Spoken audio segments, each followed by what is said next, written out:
parle à son Église. Jésus-Christ parle à son Église et donne des orientations à l'Église, enseigne son Église, révèle à son Église son véritable état spirituel pour qu'il se prépare. Parce qu'à partir d'Apocalypse chapitre 4 et chapitre 5, l'enlèvement de l'Église a déjà eu lieu. Vous voyez, dans la progression. Et à partir d'Apocalypse chapitre 6 jusqu'à 19 commence ce qu'on appelle la tribulation qui va venir dans ce monde pendant le règne de l'Antéchrist.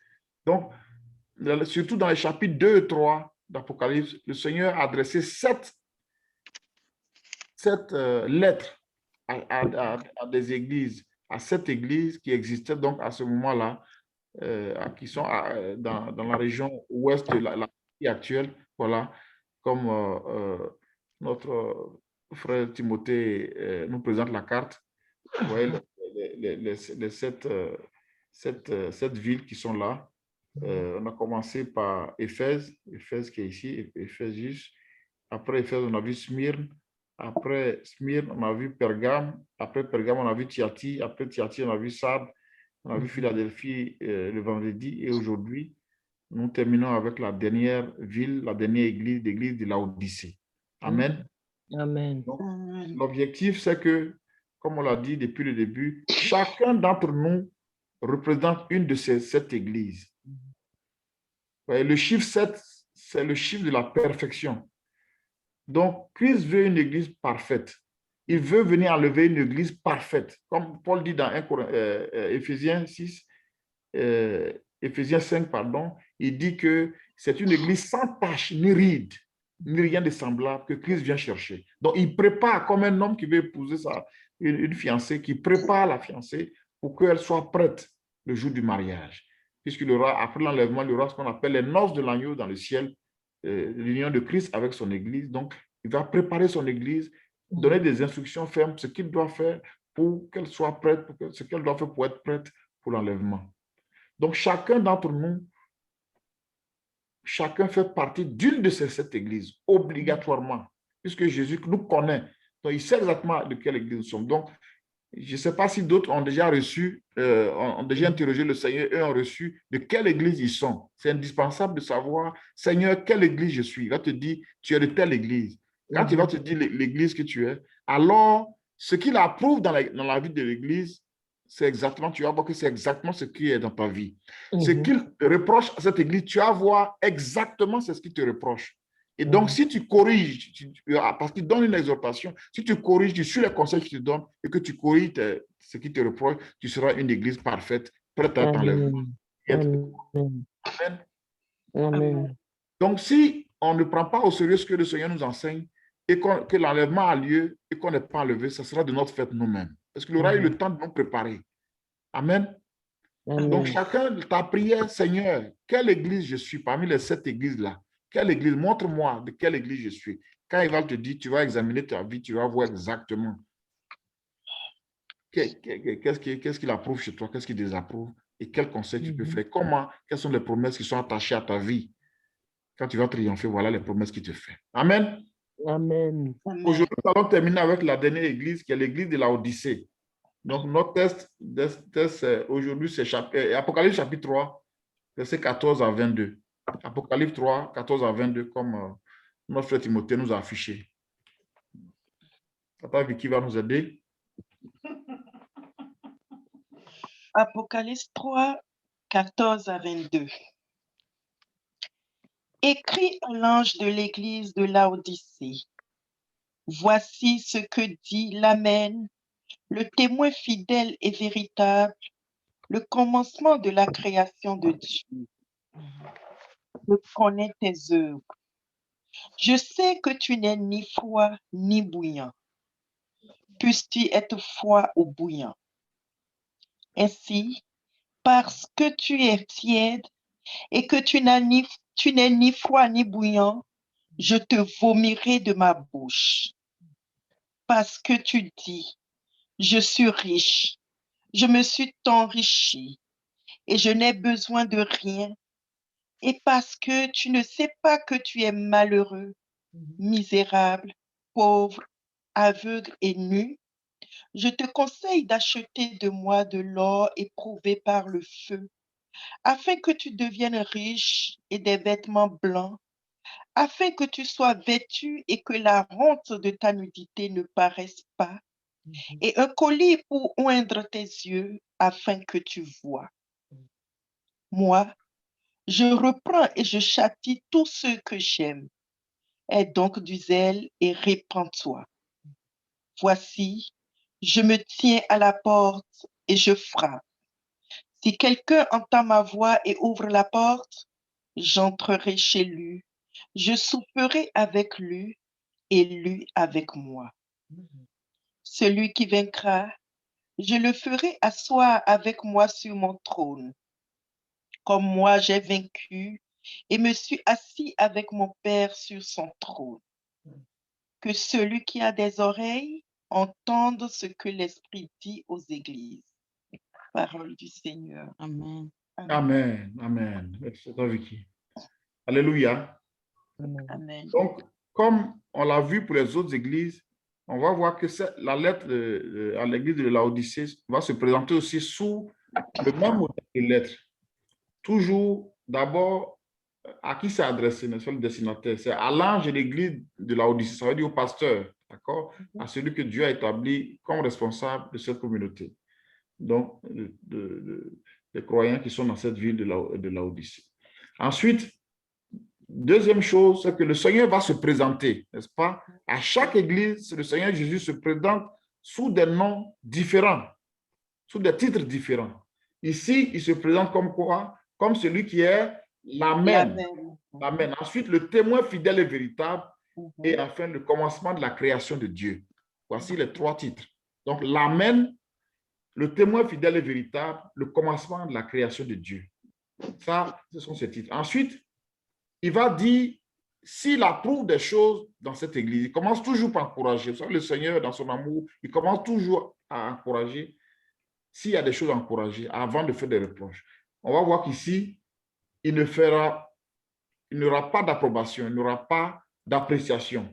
Vous allez voir qu'il n'y a rien qui va dire pour féliciter cette église. Il va tout de suite commencer par des reproches.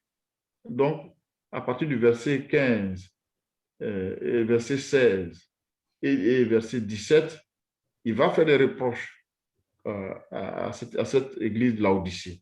Ensuite, au verset 18 et 19, il va faire une exhortation. Il va leur donner des conseils, comment ils peuvent corriger ce qui les reproche. Ensuite, au verset 20 à 22, c'est les promesses qu'il va faire à ceux qui vont écouter et qui vont se repentir. Donc, voilà la structure de la lettre. Alors, examinez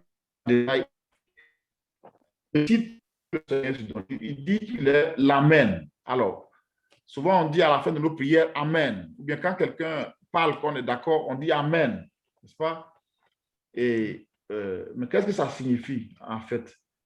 Amen, ça signifie quelque chose de certain, quelque chose de vrai, quelque chose de sûr, quelque chose de valide, quelque chose qui est digne de confiance. D'accord? Une parole qui est digne de confiance. On dit Amen pour dire qu'on approuve, n'est-ce pas? On est d'accord avec quelque chose qui vient d'être dit. Amen signifie ainsi soit-il. Donc, quand un prédicateur dit Amen, il veut dire que ce qu'il a dit est vrai, n'est-ce pas? Digne d'être cru. Quand celui qui reçoit une parole dit Amen, il veut dire qu'il accepte comme vrai, qu'il veut que cela soit ainsi, n'est-ce pas? Et puis on dit Amen. Alors, dans la Bible, j'ai regardé avec la version numérique,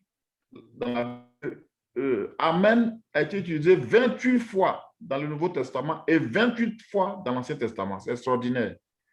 28 fois, Amen a été utilisé dans le Nouveau Testament et 28 fois dans l'Ancien Testament. On va regarder quelques passages, on va lire quelques versets rapidement sur ce thème d'Amen. Regardez Romains 15, 33. Romains 15, 33, Romains 16, 24 et verset 27. Romains 15, 33, Romains 16, 24, 27. Ensuite, Apocalypse 7, verset 12 et ensuite Apocalypse 9, verset 4. et Apocalypse 22, 20. Bon, on peut commencer par Romains 15, 33. Que le Dieu de paix soit avec vous tous. Amen. Que le Dieu de paix soit avec vous tous. Et puis on dit Amen. Ça veut dire qu'on est d'accord que le Dieu de paix soit avec nous. Amen. Amen. 16, 24. Romains 16, 24.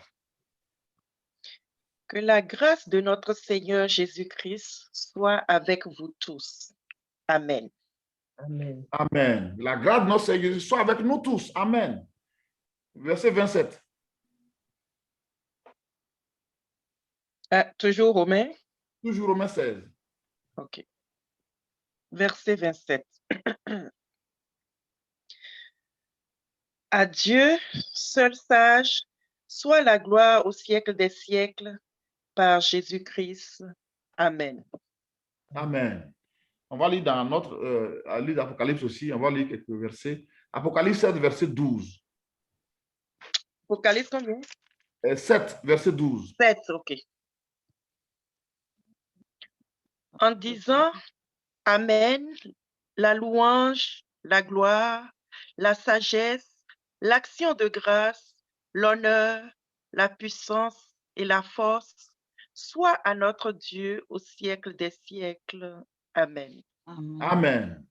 Et de 19, verset 4. 19, 4. Et les 24 vieillards et les 4 êtres vivants se prosternaient et adorèrent Dieu, assis sur le trône en disant Amen, Alléluia. Alléluia. Amen, alléluia. Oh, qu'il soit loué, que cela soit ainsi. Amen, alléluia.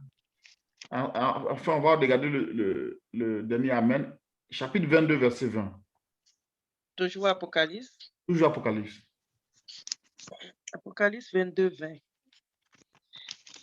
Celui qui atteste ces choses dit, oui, je viens bientôt. Amen. Viens Seigneur Jésus. Amen. Voilà. Dans l'Ancien Testament, on va lire juste un passage. Sinon, il y a 28 fois que Amen aussi est utilisé dans l'Ancien Testament. Regardez juste le psaume 89, verset 53. Psaume 89, verset 53.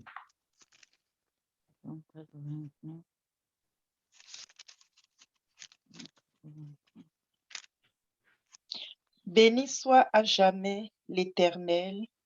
Amen. Amen. Amen, amen. Béni soit à jamais l'Éternel. Amen, amen. Et on insiste 2 fois. Plus que cela soit ainsi, qu'il soit toujours loué.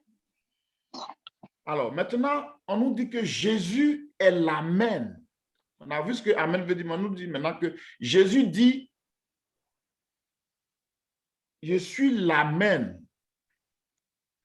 Ça veut dire que c'est par lui que les promesses de Dieu s'accomplissent. Amen. C'est par lui que ce que Dieu a dit s'accomplit, devient vrai, se réalise. Regardez ce que l'apôtre Paul nous dit dans 2 Corinthiens 1, verset 20. Regardez 2 Corinthiens 1, verset 20.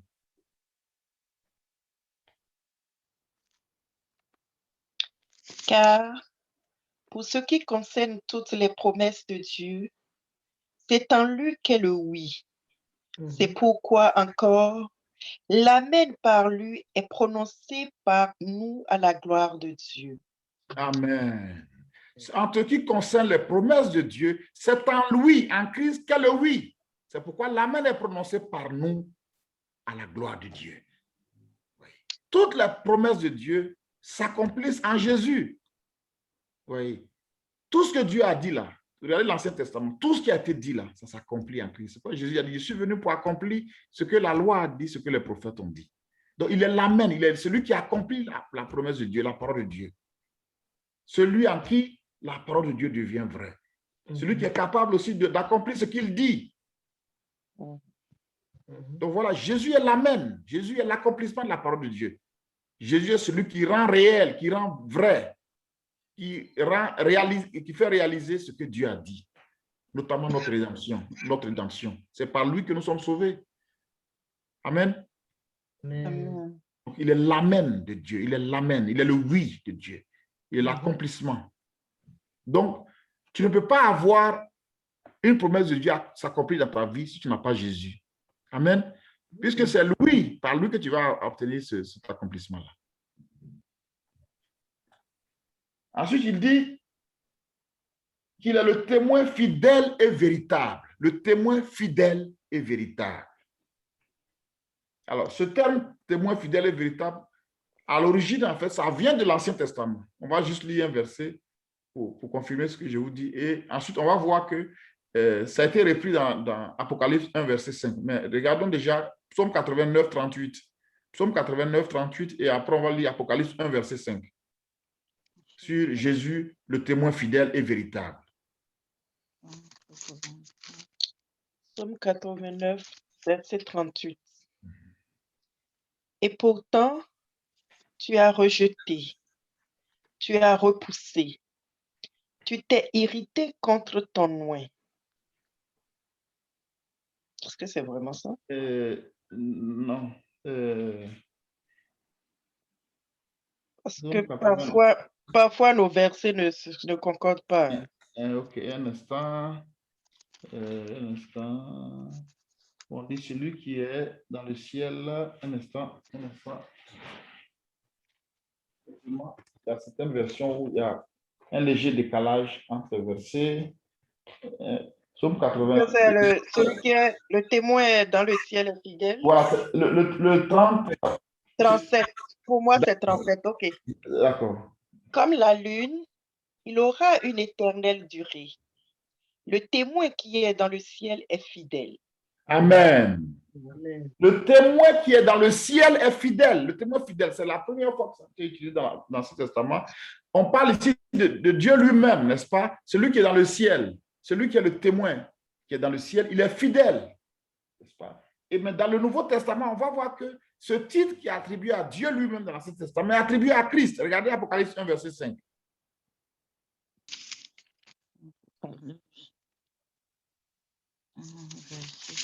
Et de la part de Jésus-Christ, De la part de Jésus-Christ, le témoin fidèle, le témoin fidèle, amen, le premier-né des morts, le premier des morts et le et prince le des prince rois. des rois de la terre. Voilà. Donc Jésus-Christ est le témoin fidèle et on ajoute bien véritable.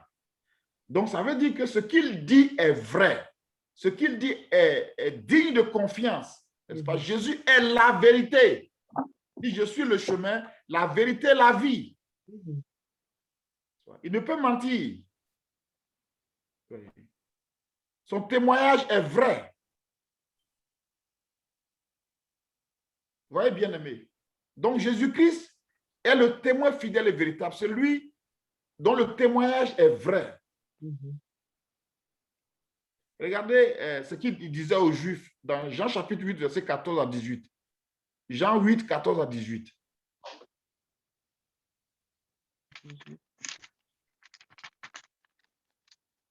Jean 8, 14 à 18. Jésus leur répondit, « Quoique je rende témoignage de moi-même, mon témoignage est vrai. Quoique je rende témoignage de moi-même, mon témoignage est vrai, oui. Car je sais d'où je suis venu. Je sais d'où je suis venu. Mais vous ne savez d'où je viens ni où je vais. Vous jugez selon la chair, moi, je ne juge personne. Et si je juge, mon jugement est vrai, car je ne suis pas seul, mais le Père qui m'a envoyé est avec moi. Il est écrit dans votre loi que le témoignage de deux hommes est vrai. Je rends témoignage de moi-même et le Père qui m'a envoyé rend témoignage de moi. Amen. Amen. Amen. Je rends témoignage de ce que je sais. Je sais d'où je suis venu. Il est venu évidemment du ciel. Ce que j'ai dit là, je sais de quoi je parle. Je ne suis pas en train de vous dire des histoires. D'accord? Et mon père aussi rend témoignage de moi. Mon père a dit, celui-ci est mon fils bien-aimé. Écoutez-le. Donc, le Saint-Esprit est venu dans notre vie pour rendre témoignage de Christ, pour nous révéler Christ, pour nous dire que Jésus-Christ est vrai. Son sacrifice à la croix, son sang versé là, est vrai. Donc, quand Jésus le Père a donné cette révélation apocalyptique au Fils, à Jésus, pour nous donner ce que Jésus a transmis à l'ange, à Jean pour nous, est quelque chose de vrai. Il n'y a pas de mensonge. Amen. Amen. Dans l'Ancien Testament, dans Nombre, on a vu que on dit Dieu n'est pas un homme pour mentir, ni le Fils de l'homme pour se dédire, n'est-ce pas? Mais Christ est Dieu. C'est pour ça qu'on dit le témoin fidèle et véritable, il ne peut mentir.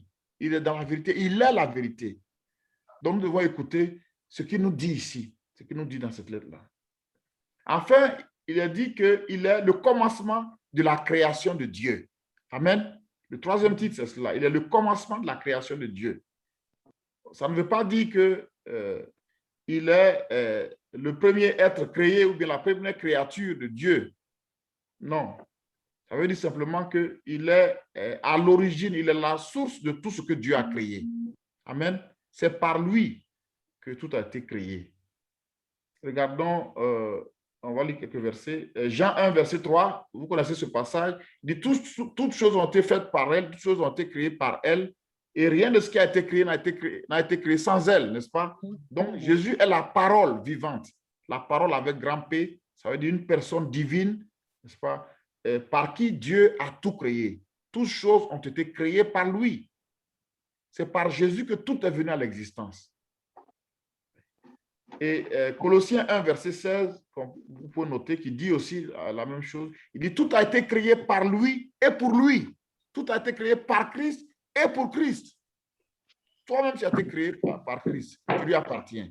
Les cieux par lui et pour lui. La terre par lui et tout ce qu'elle contient. Les cieux, la terre, le fond des mers, partout, tout ce qui a été créé par lui et pour lui.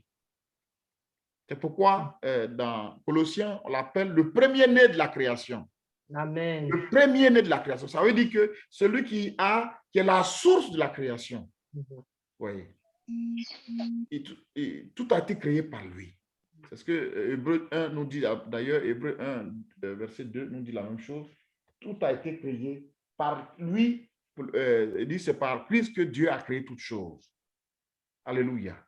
Amen. Donc Jésus a la primauté sur toutes choses. Il est aussi le chef de la création. Il est le Seigneur de la création, le premier-né de la création.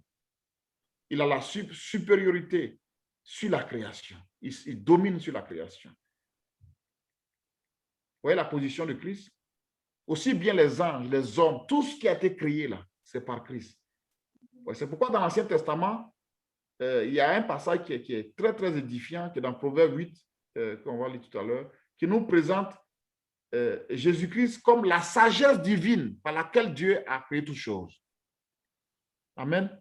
La sagesse par laquelle Dieu a créé toutes choses, là, c'est une personne divine qu'on appelle, Jean l'appelle le Logos, n'est-ce pas? La sagesse par laquelle Dieu, l'agent de la création, c'est Jésus-Christ lui-même, qu'on appelle le commencement de la création. On peut le lire, c'est un peu long, mais c'est très édifiant, on peut le lire. Proverbe 8, 22 à 31. Proverbe 8, 22 à 31. Proverbe 8, 22 à 31. L'Éternel m'a créé la première de ses œuvres, avant ses œuvres les plus anciennes. J'ai été établi depuis l'éternité. J'ai été établi depuis l'éternité. Vous voyez? Donc, il n'a pas été créé. J'ai été établi depuis l'éternité. C'est cette sagesse personnifiée là. Christ qui est en train de parler ici. Oui. Dès le commencement, Oui. avant l'origine de la terre. Avant que la terre ne soit créée, j'étais là. Oui. Je fus enfanté quand il n'y avait point d'abîme, point de source chargée d'eau, avant que les montagnes soient affermies, avant que les collines existent, je fus enfanté. Oui. Il n'avait encore fait ni la terre, Oui. ni les campagnes, Oui. ni le premier atome de la poussière du monde. Vous voyez, ceux qui nous enseignent, les scientifiques, qui nous font croire que la Terre vient d'un Big Bang. Ici, vous voyez, avant même qu'un atome n'existe déjà, la sagesse par laquelle Dieu a créé tout chose existait. Lorsqu'il disposa les cieux, j'étais là. Lorsqu'il traça un cercle à la surface de l'abîme, Lorsqu'il fixa les nuages en haut et que les sources de l'abîme jaillirent avec force, lorsqu'il donna une limite à la mer pour que les eaux n'en franchissent pas les bords, lorsqu'il posa les fondements de la terre, j'étais à l'œuvre auprès de lui. J'étais à l'œuvre auprès Amen. du Père. Amen. J'étais à l'œuvre Amen. avec lui. Je travaillais avec lui à la création de toutes choses. Et je faisais tous les jours ses délices, jouant sans cesse en sa présence, jouant sur le globe de la terre et trouvant mon bonheur parmi les fils de l'homme. Amen. Amen. Amen. Amen. Donc, dans cette image de la sagesse et qui parle, qui nous révèle comment il était là, comment il était co-créateur avec le Père, avec le Saint-Esprit pour amener toutes choses à l'existence. Amen. Donc, Jésus est le commencement de la création, est le principe, est la source, est l'origine, est la sagesse par laquelle le Père a fait toutes choses. Donc, voici comment le Seigneur va se présenter. Donc, il est l'amen, il est le témoin fidèle et véritable et le commencement de la création de Dieu. Alors, on va maintenant voir qu'est-ce qu'il va reprocher à cette église de Laodicée. Donc, ça, c'est les versets 15 à 17. Alors, donc, qu'est-ce qu'il leur reproche? Il dit, je connais tes œuvres. Ça revient dans presque toutes les lettres, n'est-ce pas? Pour dire qu'il nous connaît. Je sais que tu n'es ni froid ni bouillant. Puisses-tu être froid ou bouillant? Je veux que tu sois froid ou bouillant, n'est-ce pas? Mais ainsi, parce que tu es tiède et que tu n'es ni froid ni bouillant, je te vomirai de ma bouche. Donc, il donne cette image comme une nourriture que vous voulez manger, mais qui est peut-être qui n'est pas chaude et qui n'est pas froide, mais qui est tiède, que vous ne l'avez pas mangé. Donc, il dit, je te vomis de ma bouche. Il donne cette image pour dire qu'il va rejeter ces croyants. Il ne pourra pas les utiliser. Ils ne pourront pas être des instruments dont il va te servir. Alors, pourquoi est-ce qu'on parle de ça? Ça veut dire simplement qu'ils sont tièdes spirituellement, c'est-à-dire qu'ils manquent de zèle. Amen. Ils manquent de zèle pour l'œuvre. Ils ne sont ni dans le monde, ni sincèrement croyants. Ils sont au milieu. Il veut que tu lui appartiennes totalement. Tu es chaud pour lui, tu es engagé pour lui, tu es déterminé pour lui, tu es plein de zèle pour lui, ou bien tu es de l'autre côté, n'est-ce pas? Tu es froid, tu es indifférent aux choses de Dieu. Mais ici, les croyants étaient tièdes. Donc, il dit non, il faut qu'on se détermine. Regardez ce qu'il dit dans Romains 12, verset 11, concernant le zèle qu'on doit avoir pour lui. Romains 12, verset 11. Romains 12, 11. Ayez du zèle et non de la paresse. Ayez du zèle et non de la paresse. Soyez fervents d'esprit. Soyez fervents d'esprit. Servez le Seigneur. Amen. Servez le Seigneur. Amen. Donc, ayez du zèle. Alors, selon vous, quels sont les signes qui peuvent montrer qu'on est tiède, qu'un chrétien est tiède? Comment on peut savoir, comment un chrétien peut savoir qu'il est tiède?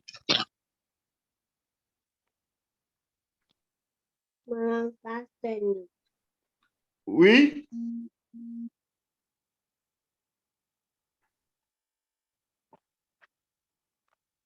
Quels signes qui peuvent nous montrer qu'il y a une tiédeur dans la vie d'un chrétien? La lourdeur pour tout ce qui concerne Dieu. Ils Oui. sont lourds. C'est ça. Donc, même pour prier, pour ouvrir la bouche pour prier, ça devient difficile. Quand l'Esprit de Dieu le réveille pour prier, le sommeil prend le dessus. Ça fait le contrôle. C'est difficile même de gêner. Il n'a pas soif des choses de Dieu. Il n'est pas engagé dans l'œuvre de Dieu. Il ne peut pas, même pour évangéliser quelqu'un, il ne peut pas intercéder. Il peut pas, il n'a pas cette soif, ce désir profond de s'approcher de Dieu, de connaître Dieu. Oui. Femme de feu, il y a un problème chez toi. Hein? Ça fait beaucoup de bruit. Amen. Donc, Amen. Alors, pourquoi est-ce que les Laodicéens sont devenus tièdes? On voit à partir du verset 17, il dit, parce que tu dis, je suis riche, je me suis enrichi, je n'ai besoin de rien. Donc, c'est quoi? C'est la séduction des richesses. Vous voyez, dans la parabole du semeur, dans Matthieu 13, verset 22, il dit, la parole qui est tombée dans les endroits ou dans les épines, c'est ceux qui écoutent la parole, mais que les soucis de la vie, la séduction des richesses rend la parole infructueuse. Donc, là, ils étaient tellement attachés à la richesse matérielle que les choses de Dieu ne leur disaient plus rien. Il s'est dit, je suis riche, je me suis enrichi, je n'ai besoin de rien. Donc, il repose sur sa richesse, sur ses biens matériels. Vous voyez, bien aimé, souvent on voit cette situation. Des croyants qui, quand ils étaient au chômage, quand ils n'avaient pas une bonne situation sociale, étaient présents à l'église. Ils allaient à tous les programmes, ils étaient les premiers, ils étaient engagés, ils étaient déterminés, ils servaient le Seigneur. Mais quand le Seigneur commençait à les bénir, ils ont trouvé qu'aller aux réunions, tout ça, là, c'était devenait une perte de temps. Ouais. Donc, sans se rendre compte, la richesse les a éloignés de Dieu. La richesse a enlevé en eux leur attachement au Seigneur. Il dit, je suis riche, je me suis enrichi. Et comme c'était la richesse qui était la fin, c'était la finalité. Et très souvent, on a vu ici que même certaines jeunes filles qui étaient attachées au Seigneur, qui aimaient le Seigneur, qui servaient le Seigneur, quand elles se sont mariées, beaucoup d'entre elles se sont attiédies. Maintenant, pour aller à l'église, on traîne les pieds pour faire l'œuvre de Dieu, parce que c'est comme si le mariage devenait la finalité. Oui. Et deuxième raison de la tiédeur, c'est la suffisance qu'ils ont. Il dit, je n'ai besoin de rien. Bien aimé, ça c'est l'un des grands pièges dans lesquels nous pouvons tomber. L'autosuffisance. Oui. L'autosuffisance. La suffisance donc matérielle, la richesse qu'ils avaient. On peut tomber dans la suffisance morale, parce qu'ils disent, je n'ai besoin de rien. Mais il dit, tu ne sais pas que tu es malheureux. Moralement, ils se disaient qu'ils étaient déjà bien, ont pris le Seigneur, ça va, tout va bien. Mais ils ne savaient pas que devant Dieu, leur état spirituel, là, il dit que tu ne sais pas que tu es malheureux, misérable, pauvre, aveugle et nu. Vous voyez l'état dans lequel ils se trouvaient. Pour eux, tout allait bien, comme ils avaient la prospérité matérielle. Voyez. Parce que la ville de Laodicée, c'était une ville où c'était un grand centre financier, il y avait des banques, c'était une ville très développée. C'était aussi une ville qui avait des usines qui produisaient le textile, les manteaux, très, très, très connus pour cela. Il y avait aussi, c'était un centre pharmaceutique, il y avait beaucoup de médicaments. C'était une ville donc très riche. Donc, les gens avaient tendance à se dire qu'ils avaient tout. Aujourd'hui, c'est ce qui se passe. Dans certains pays, comme au Canada, vous allez parler de Dieu à quelqu'un et dire, mais moi, je n'ai pas besoin de Dieu. Peut-être pour aller au ciel, peut-être, mais je n'ai pas besoin de Dieu. Si je suis malade, il y a l'assurance. Si j'ai tout ici, qu'est-ce que Dieu va m'apporter? Oui. La suffisance matérielle peut être un piège, bien aimé. Peut être un piège. Vous savez, les trois choses qui valorisent l'homme sur la terre aujourd'hui, c'est quoi? C'est l'avoir, ce qu'on possède, n'est-ce pas? Ensuite, les richesses que tu as, les biens que tu as. Ensuite, ce que tu es moralement, en termes d'intégrité, les valeurs que tu as. Et la troisième chose, c'est le savoir, la connaissance que tu as. Donc, sans se rendre compte, on peut tomber dans la suffisance. On peut penser qu'on sait suffisamment. Quand on va enseigner la parole, tu dis, ça, je connais déjà. Mais tu peux connaître, mais Dieu veut te révéler un autre aspect que tu ne sais pas. Amen. Donc, il nous appelle à l'humilité. Alléluia. À l'humilité. Quelqu'un peut avoir un doctorat, donc une connaissance avancée dans un domaine, mais il peut tomber facilement. La Bible dit que la connaissance enfle, la connaissance peut rendre orgueilleux. Mais celui qui est humble, il sait se laisser enseigner. Amen. Celui qui est humble, il peut avoir les grandes richesses, mais il est humble, il est effacé. Celui qui est humble, il peut avoir de grandes valeurs et être humble, effacé. Donc, l'Odyssée était donc orgueilleux du fait de sa richesse, attaché à sa richesse et pensant qu'elle avait tout. Et finalement, quelle était la place du Seigneur dans leur vie, puisqu'ils avaient tout? Ils disent qu'ils n'ont besoin de rien. Mais le Seigneur leur dit, ça c'est ce que vous pensez, mais votre état spirituel, quand je vous vois là, peut-être tu peux porter le meilleur manteau de la vie de l'Odyssée, mais quand je te vois comme quelqu'un qui est en haillons. Oui. Je te vois comme n'ayant même pas porté d'habit, tu es nu. Tu as des richesses, tu as beaucoup d'argent en banque, mais quand je te vois là, tu es pauvre, tu n'as rien. Oui. Tu crois que tu as le bonheur, mais quand je te vois là, tu es misérable, malheureux. Tu penses que tu as la connaissance, mais tu es aveugle, tu ne vois pas. Alléluia. Amen. Alléluia. Amen. Donc, voilà le regard. Vous voyez, le regard que nous pouvons avoir, un regard, on pense que, bon, ça va, je suis bien, je suis à le Seigneur. Mais qu'est-ce que lui, il dit de ta vie? C'est ça. C'est son regard, là, parce qu'il est le témoin fidèle. Ce qu'il dit là, c'est vrai, c'est son regard sur ta vie, là, sur notre vie. C'est ça qui est son appréciation, là. C'est ça qui compte. C'est lui qui va nous juger. Donc, il dit, et maintenant, à partir du verset 18 à 19, les deux versets, là, 18 et 19, il va donc nous donner des exhortations. Il va donner des conseils aux croyants de cette église. Voilà le premier conseil qu'il donne. Il dit, je te conseille d'acheter de moi de l'or éprouvé par le feu, afin que tu deviennes riche, et des vêtements blancs, afin que tu sois vêtu, et que la honte de ta nudité ne paraisse pas, et un collier pour oindre tes yeux, afin que tu vois. Moi, je reprends, j'achète tout ce que j'aime. Aie donc du zèle et répands-toi. Voilà les conseils qu'il a donné. Donc ici, il y a 3 conseils. Il dit, achète de moi. Ouais, viens chez moi pour acheter la vraie richesse, l'or éprouvé, l'or purifié par le feu, afin que tu deviennes riche. Amen. Donc, qu'est-ce que le Seigneur leur dit? Ce n'est pas cette richesse matérielle-là qui est la vraie richesse. C'est moi, n'est-ce pas? Achète de moi. C'est moi qui suis la vraie richesse. Amen.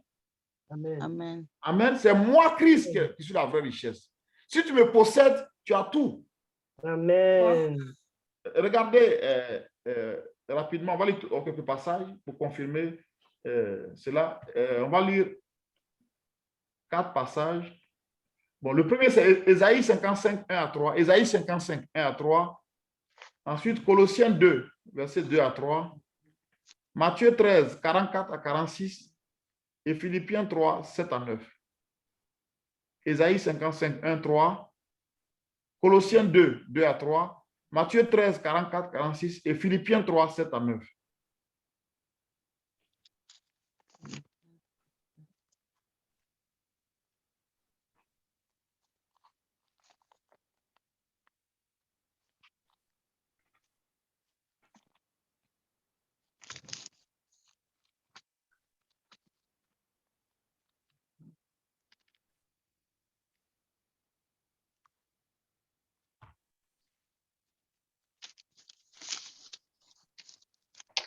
Allô, tonton? Oui. Oui, Isaïe, combien? J'étais un peu occupée là. Ésaïe 55, 1, 3. 55, 1 à 3. Isaïe 55, 1 à 3. Vous tous qui avez soif, venez aux eaux.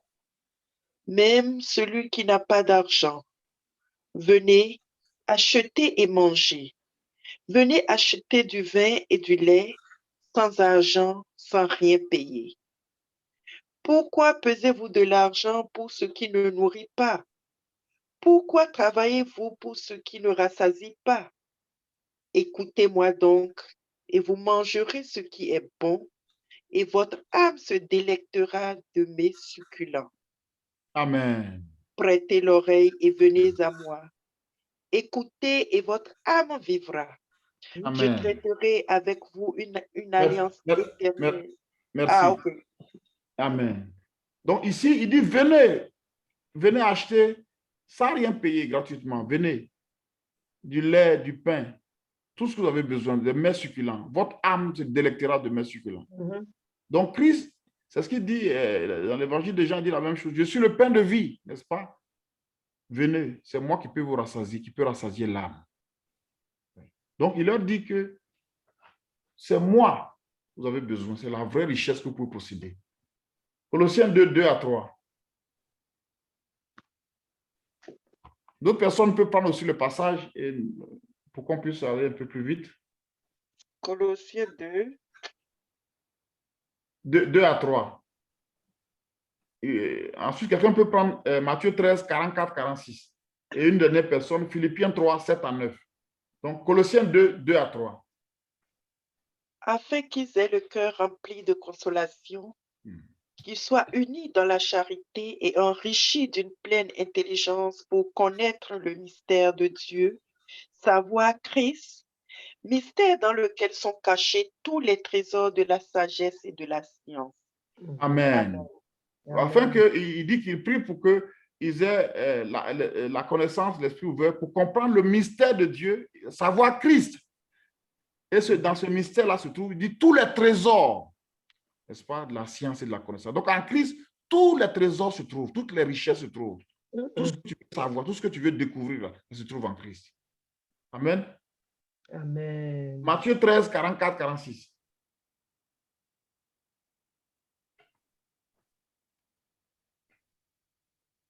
Quelqu'un peut nous aider, s'il vous plaît? Je ne vous sens pas ce soir. Tous les micros sont désactivés. Quelqu'un peut nous aider?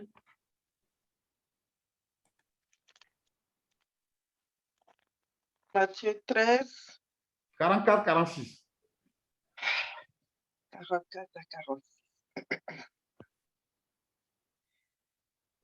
Le royaume des cieux est encore semblable à un trésor caché dans un champ. Le royaume de Dieu est semblable à un trésor caché dans un champ. L'homme qui l'a trouvé le cache et dans sa joie, il va vendre tout ce qu'il a et achète ce champ. Amen. Le royaume des cieux est encore semblable à un marchand qui cherche de belles perles. Il a trouvé une perle de grand prix et il est allé vendre tout ce qu'il avait et l'a acheté. Amen. Amen. Donc ici, on présente Jésus-Christ. Quand il vient dans notre vie, il apporte le royaume, il dit qu'il est semblable à un trésor, n'est-ce pas, caché dans un champ, que quelqu'un découvre. Tellement heureux, il s'en va vendre tout ce qu'il a. Et là, c'est-à-dire, il s'en va s'offrir lui-même totalement à Christ pour que Christ devienne sa richesse. Il dit c'est la même chose pour une perle, n'est-ce pas, de grand prix. Donc, bien aimé, la vraie richesse qu'un homme puisse posséder, c'est Christ lui-même, puisqu'en lui, toutes choses existent, toutes choses subsistent. N'est-ce pas? Si tu l'as, tu as toutes les richesses. Si tu ne l'as pas, tu n'as rien du tout, que ce soit ce que tu peux avoir. Philippiens 3, 7 à 9. Regardez ce que l'apôtre Paul dit. Mais ces choses qui étaient pour moi des gains, je les ai regardées comme une perte à cause de Christ. Oui. Et même, je regarde toutes ces choses comme une perte à cause de l'excellence de la connaissance de Jésus-Christ, mon Seigneur, pour lequel j'ai renoncé à tout et je les regarde comme de la boue. Oui, afin Christ. de gagner Christ. Et d'être trouvé en lui, non avec ma justice, celle qui vient de la loi, mais avec celle qui s'obtient par la foi en Christ. Amen. La justice qui vient de Amen. Dieu par la foi. Amen. Amen. Donc ici, il dit, il regarde toutes choses comme de la boue. Il renonce à tout à cause de l'excellence de Christ. Oui. Donc la perfection qu'il trouve en Christ est suffisante pour lui. Il regarde toutes les autres choses comparées à Christ comme si c'était de la boue. Donc Christ est la vraie richesse. Si Jésus-Christ est dans ton cœur, qu'il occupe la première place, c'est la plus grande richesse qu'un homme puisse posséder. Et les Laodicéens n'avaient pas compris cela. C'était leur, ils se glorifiaient des richesses matérielles, alors que la véritable richesse, ce qui peut enrichir l'homme là, c'est Christ. Ils avaient négligé. Deuxième conseil, il leur dit, achetez de moi des vêtements blancs pour être habillés, afin de ne pas paraître nus. Donc, le vêtement parle de la justice. C'est-à-dire que on n'est pas, c'est pas nos bonnes œuvres, d'accord? Ce n'est pas ce que nous on fait, notre justice qu'on veut produire nous-mêmes, notre propre justice. Mais c'est la justice que Jésus nous donne.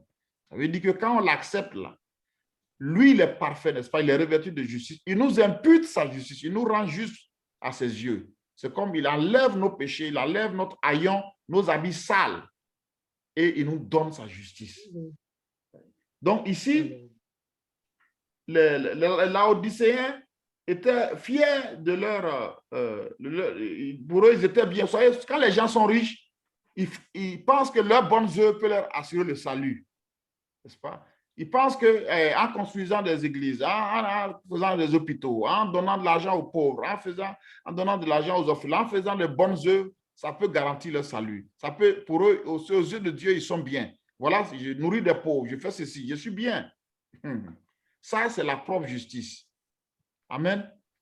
Ça ne peut pas nous rendre justes. C'est bien de faire ces bonnes œuvres, mais on n'est pas sauvé par les bonnes œuvres. On n'est pas sauvé par les bonnes œuvres.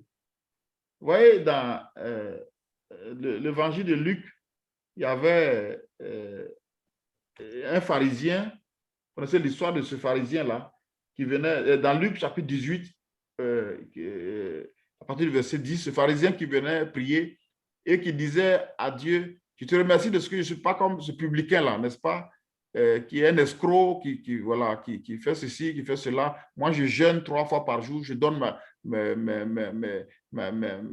biens aux pauvres, je fais ceci, je fais cela. Le Seigneur lui a dit, et quand il priait comme ça, le publicain, le collecteur d'impôts, disait, Seigneur, aie pitié de moi, je suis un pécheur, fais-moi grâce. N'est-ce pas? Jésus a dit quoi? Que le publicain est parti à la maison justifié, n'est-ce pas? Exaucé par Dieu. Mais le pharisien, qui s'est tapé la poitrine pour ses bonnes œuvres, il a été rejeté par Dieu. Amen. Amen. Donc ici, ce n'est pas les bonnes œuvres que les Laodicéens faisaient là, qui constituent pour eux leur justice, mais c'est Jésus-Christ qui doit être notre justice. Ça veut dire que tout ce que nous faisons là, nous devons le faire par amour pour lui, sans dire que c'est ça. Si je médite la parole de Dieu pendant des heures, si je prie, si je jeûne, si je fais des dons, des offrandes, si j'intercède, tout ce que je peux faire, je le fais par amour, mais ce n'est pas pour dire que c'est ça qui me garantit une justice devant Dieu. C'est Jésus-Christ qui est ma justice. Amen. Amen. Je m'appuie sur ce qu'il a fait. Je m'appuie sur son sang versé. Je m'appuie sur ce que lui, il me donne comme justice. Alléluia. Amen. Ensuite, troisième chose que le Seigneur demande, troisième exhortation, il dit, achète de moi un colis afin que tu vois. N'est-ce pas? Donc, les Laodicéens n'avaient pas une connaissance, leurs yeux spirituels n'étaient pas ouverts pour comprendre. Tout à l'heure, Timothée, on viendra sur cette synthèse tout à l'heure. Tu peux l'enlever pour l'instant. On viendra dessus tout à l'heure. Donc, les Laodicéens, ils n'avaient pas cette connaissance de Christ. N'est-ce pas? Cette révélation de ce que Christ est. Et donc, ils étaient comme aveugles spirituellement parlant. Il fallait donc que le Seigneur ouvre leurs yeux. Donc, c'est Jésus qui peut nous donner la révélation. Amen. Amen. Il peut te dire, voilà ton véritable état. Oui. Et il s'appuie sur sa parole. Comme dit le psaume 119, il dit, la révélation de ta parole nous donne l'intelligence, nous éclaire. D'accord? Donc, eux, ils étaient ignorants, ils étaient aveugles totalement. Ils pensaient qu'ils étaient bien. Mais Jésus dit, vous êtes aveugles, misérables, pauvres et nus. Donc, achète-moi des colis donc, pour que tes yeux qui ne voient pas là, tu mets pour oindre tes yeux pour que tu vois. Donc, ce colis-là, c'est la révélation que Jésus-Christ nous donne. Amen. Donc, voici les 3 conseils. Achète de moi l'or. Ça veut dire que je devienne, moi, Jésus-Christ, ta richesse. Deuxième chose, que tu reçoives de moi ta justice. Il ne faut pas t'appuyer sur tes bonnes œuvres pour paraître parfait selon toi devant Dieu. Il ne faut pas aussi que ce soit ta propre connaissance de ce que tu es là. Mais achète de moi le colis, achète de moi la révélation, reçois de moi la révélation qui va t'éclairer, qui va te conduire. Oui, la révélation qu'il nous donne, c'est sa parole qui nous éclaire, qui nous révèle réellement qui nous sommes devant lui. Amen. Amen. Ensuite, il va leur dire, donc après ce qu'il leur dit d'acheter de lui, les trois choses, l'or, le vêtement et le colis, il va leur dire maintenant de se repentir, ça veut dire revenir sincèrement à lui en abandonnant ce qui lui déplaît. Donc, leur autosuffisance, le fait qu'ils se disent qu'ils ont tout, qu'ils n'ont besoin de rien. Ça, c'est une séduction, une illusion de Satan pour nous faire croire que tu es ceci alors que regardez ce qu'ils sont réellement devant Dieu. Vous êtes misérables, pauvres, malheureux, aveugles, nus. Donc, se repentir et revenir à lui sincèrement. Bien aimé, c'est cela, la séduction, la satisfaction matérielle est un grand danger. Le fait de se tromper, de nourrir d'une fausse illusion, c'est très dangereux. C'est Jésus seul, si on vient à lui, il est le témoin fidèle, il est l'Amen, il va se révéler à nous, il va nous montrer la vérité, il va se révéler à nous. Et quand on l'a, Christ comme richesse à nous, il est celui qui va nous combler et la richesse que nous allons posséder sera une richesse éternelle. Oui. C'est pourquoi il disait aux Colossiens, là, il dit, affectionnez-vous aux choses d'en haut, où Christ est assis. Ce n'est pas les choses de la terre. Cherchez d'abord les richesses célestes avec Christ. Alors, on va aller vers la fin. Le dernier conseil, les promesses maintenant, versets 20 à 22. Regardez ce qu'il va dire. Il va dire, ce verset que tout le monde connaît, qui est très connu, il dit, voici, je me tiens à la porte et je frappe. Si quelqu'un entend ma voix et ouvre la porte, j'entrerai chez lui, je soupirai avec lui et lui avec moi. Donc ici, il parle de la porte dont il parle, c'est le cœur, n'est-ce pas? Le cœur, notre cœur, de lui ouvrir notre cœur pour qu'il rentre, il vienne demeurer en nous et qu'il puisse communier avec nous. Amen. Avoir cette intimité-là, cette vie précieuse. Et c'est ça qui va nous enrichir, cette satisfaction intérieure que Christ seul peut donner à notre cœur. Amen. Amen. Le cœur de Laodicéens était gagné par l'amour des richesses. Oui, ils étaient contents de ce qu'ils avaient, de leur moralité, de leur justice, de leurs bonnes œuvres. Il dit non, je me tiens à la porte. Donc, vous voyez qu'il est hors même, il est hors. Il croyait qu'ils étaient avec lui. Alors, il dit que je suis hors de vous, hors de votre cœur. D'autres choses ont pris ma place dans votre cœur. D'autres choses, votre propre satisfaction, votre propre suffisance, n'est-ce pas, a pris la place. Mais si vous m'ouvrez votre cœur réellement, je vais entrer, je soupirai avec vous, je me réjouirai avec vous, je mangerai avec vous, je communierai avec vous et vous avec moi. Donc cette intimité, cette relation intime avec lui, pour celui qui va entendre sa voix, il va lui ouvrir son cœur. Et donc la deuxième promesse, verset 21, il dit, celui qui vaincra, je le ferai asseoir avec moi sur mon trône, comme moi j'ai vaincu et je me suis assis avec mon Père sur son trône. Donc, il leur promet ici, il promet de régner avec eux. Ouais, celui qui va vaincre, qui va écouter ses conseils, qui va suivre et qui va lui ouvrir son cœur, va revenir à lui, qui va se repentir, il dit qu'il va partager son règne avec lui. Comme lui-même, il a vaincu, il est assis avec son Père sur son trône. Donc, ici, ça nous rappelle ce que Paul disait dans 2 Timothée 2, verset 12. Il dit, si nous persévérons, nous régnerons avec lui. Donc ici, il nous promet de partager son règne. Non seulement quand il va revenir dans le règne millénaire ici, nous aussi nous allons régner avec lui. Christ est le grand roi et nous sommes les petits rois qui régnons avec lui, sous son autorité. Amen. Amen. Donc voici ce qu'il nous dit dans la lettre de Laodicée. Et donc ça nous permet d'aller vers la conclusion de ces 7 lettres et regarder, faire afficher un peu la synthèse. Et bon, on pourra vous mettre ça dans le groupe.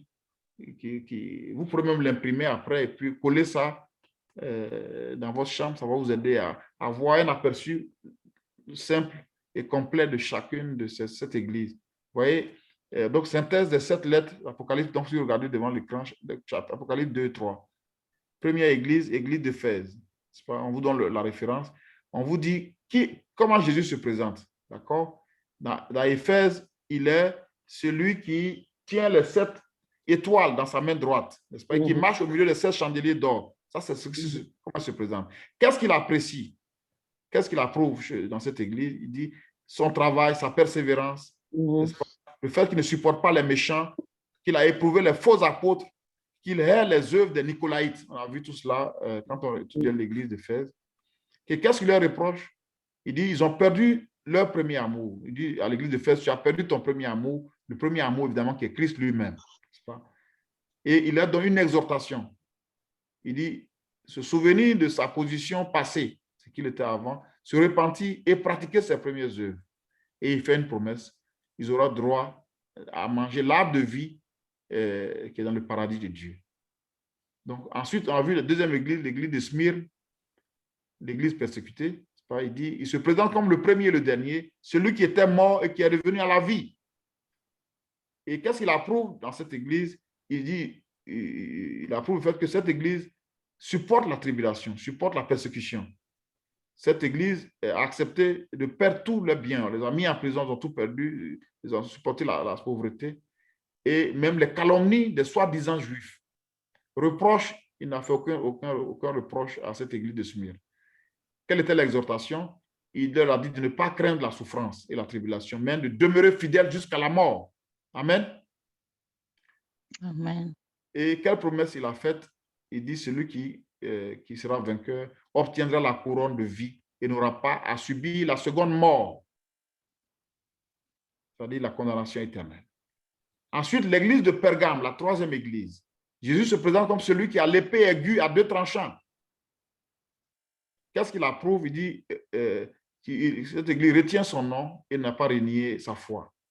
Qu'est-ce qu'il lui reproche? Il dit que dans cette église, il y a des gens attachés à la doctrine de Balaam et à la doctrine des Nicolaïtes. On avait déjà vu ça. Exhortation, il appelle cette église à se repentir, sinon elle sera combattue par l'épée de sa bouche. Et quelle promesse il a faite? Cette église recevra, donc les vainqueurs recevront donc la manne cachée, un caillou blanc sur lequel un nom nouveau est écrit. Quatrième église, l'église de Thyatire. Jésus se présente comme le Fils de Dieu, celui qui a les yeux comme une flamme de feu et les pieds comme de l'airain ardent. Ensuite, qu'est-ce qu'il approuve? Leur amour, leur foi, leur fidèle service, leur constance et leurs œuvres ressemblent plus nombreuses que les premières. Ce qu'il leur reproche, il leur reproche le fait qu'ils tolèrent la fausse prophétesse Jézabel, qui enseigne et qui séduit ses serviteurs pour qu'ils se livrent à l'immoralité et à l'idolâtrie. Exhortation qu'il adresse, dit les fidèles serviteurs doivent retenir ce qu'ils ont jusqu'à ce qu'ils reviennent. Il leur fait une promesse, celui qui sera vainqueur recevra l'autorité sur les nations et recevra l'étoile du matin, qui est Jésus lui-même. Ensuite, la cinquième église, l'église de Sardes, Jésus est celui qui a les 7 esprits de Dieu et les 7 étoiles. Qu'est-ce qu'il approuve? Il dit que dans cette église, il y a quelques-uns qui n'ont pas souillé leurs vêtements. Ce qu'il leur reproche, cette église est une église morte spirituellement. Ses œuvres ne sont pas bonnes devant Dieu. Et ils étaient assoupis, spirituellement endormis. Il les exhorte donc à se réveiller, à affermir ce qui est près de mourir, à se rappeler ce qu'ils ont entendu et à se repentir et pratiquer ce qu'ils ont entendu. Il leur fait une promesse. Celui qui sera vainqueur sera revêtu de vêtements blancs. Son nom ne sera pas effacé du livre de vie et son nom sera confessé devant le Père et ses saints anges. La sixième église qu'on a vue vendredi, c'est l'église de Philadelphie. Jésus s'est présenté comme le saint, le véritable, celui qui a la clé de David, celui qui ferme et personne n'ouvre, qui ouvre et personne ne peut fermer. Qu'est-ce qu'il a prouvé dans cette église? Il dit que malgré qu'ils ont peu de puissance, mais ils ont continué à garder sa parole. Ils n'ont pas renié son nom, ils ont persévéré dans la foi. Reproche, il n'a fait aucun reproche à Philadelphie, c'est l'église vraiment fidèle. Et il les a exhortés à retenir ce qu'ils ont afin que personne ne prenne leur couronne.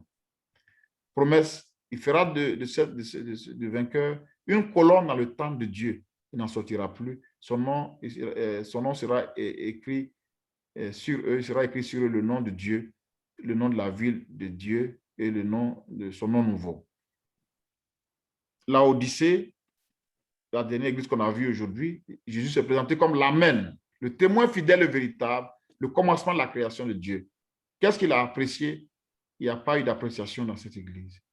Les reproches, une église tiède, n'est-ce pas, autosuffisante, il se dit suffisante, il y a tout, mais ne sait pas qu'il est malheureux, misérable, pauvre, aveugle, nu. Il les exhorte donc à acheter de lui de l'or purifié par le feu, des vêtements blancs et un collier, se repentir et ouvrir la porte à Christ pour qu'il rentre et communie avec eux. Et la promesse, il sera assis avec Christ sur son trône. Amen. Amen. Donc voici la fin donc de notre série d'enseignements. Que le Seigneur nous bénisse et que sa Amen. grâce soit sur nous. Alléluia. Hallelujah.